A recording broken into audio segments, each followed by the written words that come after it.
everybody, I'm Joey Paul and I'm an indie author, and welcome back to my channel.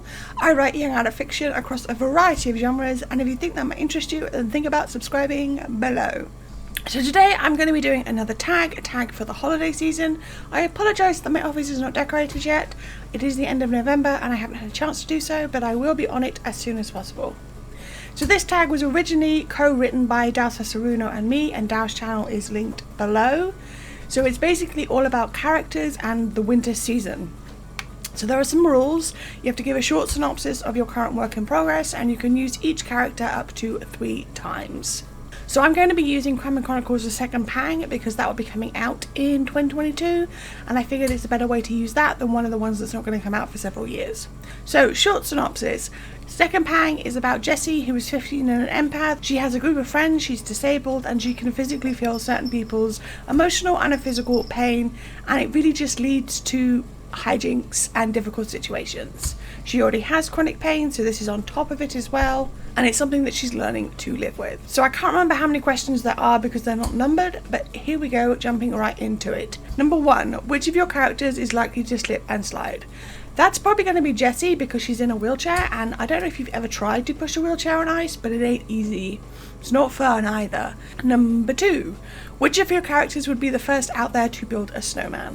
That would be Gray. He is Jessie's best friend from childhood up to now, basically. And he would love to go out there and build a snowman, and he would be out there in the snow making snow angels and all the rest of it. He just loves that kind of stuff. Number 3, Fireplace, who likes to snuggle up with a book and a nice warm fire.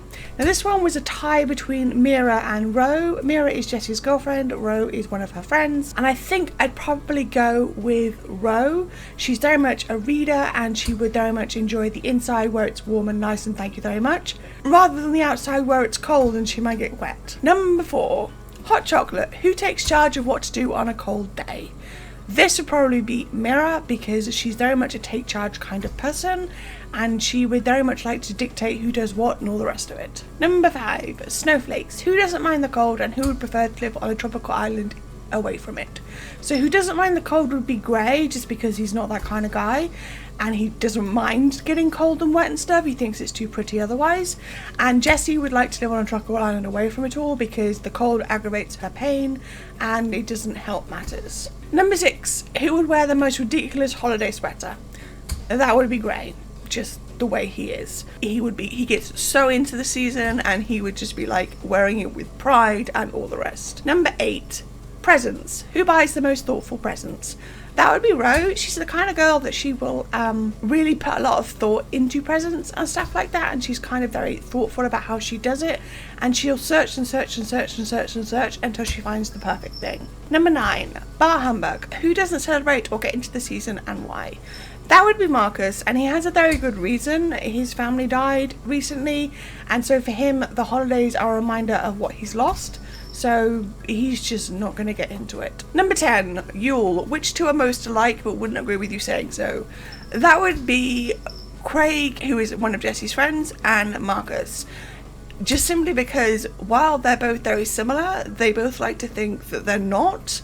Just because of the way things work in the book, which I can't go into because of spoilers, they just don't appreciate how like each other they are. Number 10, Mother Iggy, who would be the mother figure, the wise mentor, just the mama friend in your story, and why? And I've forgotten how many times I've mentioned everybody, so these aren't hard and fast rules, but I'm going to go with Gray just because he's that kind of person.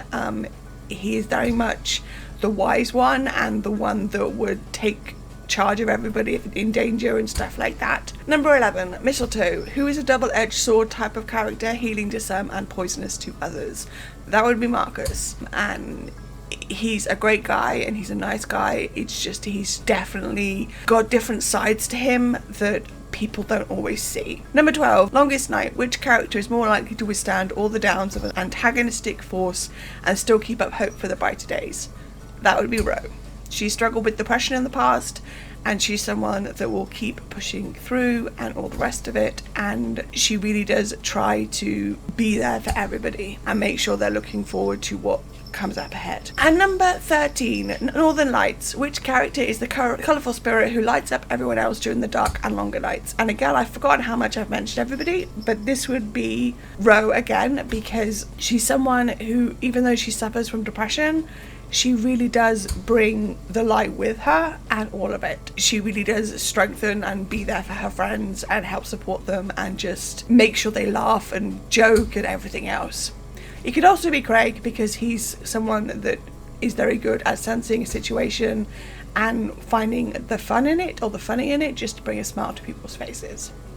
So there we go, that's the tag, and I'm tagging anyone else who wants to do it. Me and Dal did this back in 2017, I think it was.